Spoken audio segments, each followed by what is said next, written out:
Selamat malam semuanya. Perkenalkan, nama saya Victor Triani dengan NIM 1051181081085.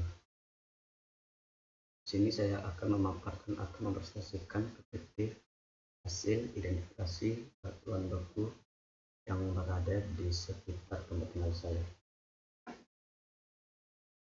Batuan beku merupakan jenis batuan yang terbentuk dari magma yang mengalami pembekuan.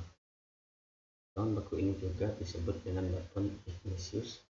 Magma yang membeku ini merupakan magma yang mendingin dan mengeras dengan atau tanpa proses kristalisasi yang terjadi baik di bawah permukaan sebagai jenis batuan intrusif atau plutonik maupun di atas permukaan sebagai batuan ekstrusif atau vulkanik.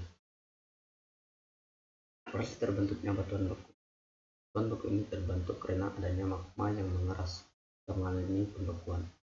Magma ini berasal dari batuan setengah cair ataupun dari batuan yang sudah ada sebelumnya, baik yang berada di mantel maupun di kerak bumi.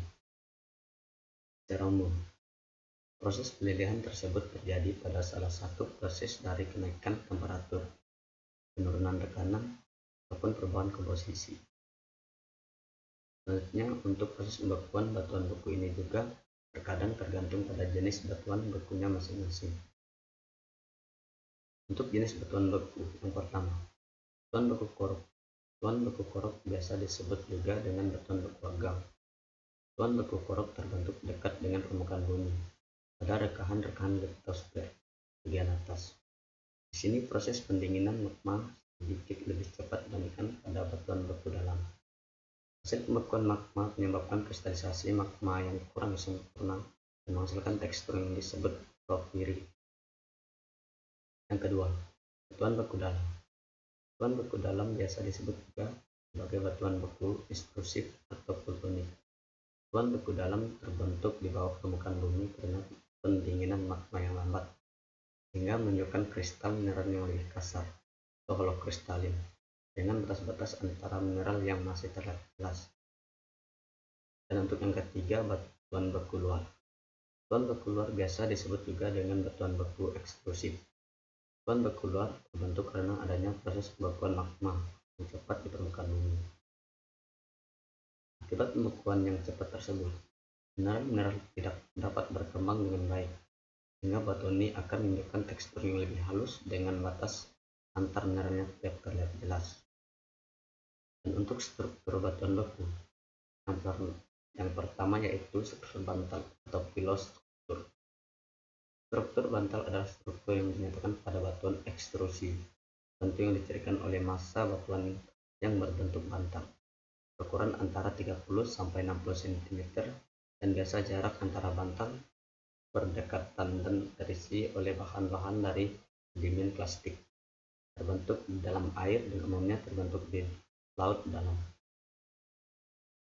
Yang kedua, struktur vesikular. Struktur vesikular adalah struktur pada batuan ekstrusi yang terdapat rongga-rongga yang berbentuk silinder maupun tidak beraturan. Terbentuknya rongga-rongga terjadi akibat keluarnya atau lepaskannya gas-gas yang berkandung di dalam lava setelah mengalami penurunan tekanan. Yang ketiga, struktur aliran. Struktur aliran terjadi akibat lava yang disemburkan tidak ada yang dalam keadaan homogen. Karena saat lava menuju ke permukaan selalu terjadi perubahan komposisi, kadar gas, dataran, dan derajat kristalisasi. Struktur aliran dicerminkan dengan adanya gorisan berupa garis-garis yang sejajar, perbedaan warna dan teksturnya. Nah, struktur batuan beku yang keempat yaitu struktur kekar. Struktur kekar adalah bidang-bidang pemisah atau letakan yang terdapat dalam semua jenis batuan. Biasanya disebabkan oleh proses pendinginan, tapi ada yang disebabkan oleh gerakan-gerakan di dalam bumi yang berlaku sesudah batuan mengalami pembekuan. Untuk identifikasi batuan beku sendiri, saya identifikasi batuan basal. Untuk komposisi fisik batuan basal, yang pertama warna coklat, kehitaman, tekstur apanitik, struktur masif, batu kristal anhedral, Dan untuk mineral penyusun batuan basal yaitu precausin, amphibol, lagioklas, dan gelas vulkanik. Dan untuk identifikasi batuan beku, komposisi kimia dari batuan basal yaitu mempunyai kandungan silika atau SiO2, memiliki kandungan Na, 2O, dan K2O lebih tinggi.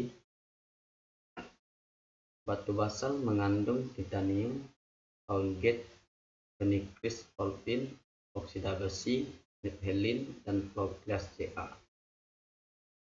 Dan untuk proses terjadian batuan basal atau batu basal, proses terbentuknya batu basal adalah dari material magma yang keluar dari proses erupsi magma berjalan melalui bawah sungai, danau atau bawah lautan sehingga mengalami pembekuan secara cepat dan pelepasan gelembung gas-gas karbon dioksida.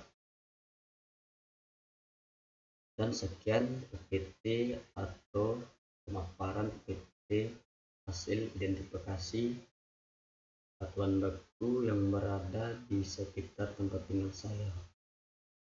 Kurang lebihnya saya minta maaf, dan apabila ada kata-kata saya yang kurang berkenan, saya mohon maaf. Selamat malam.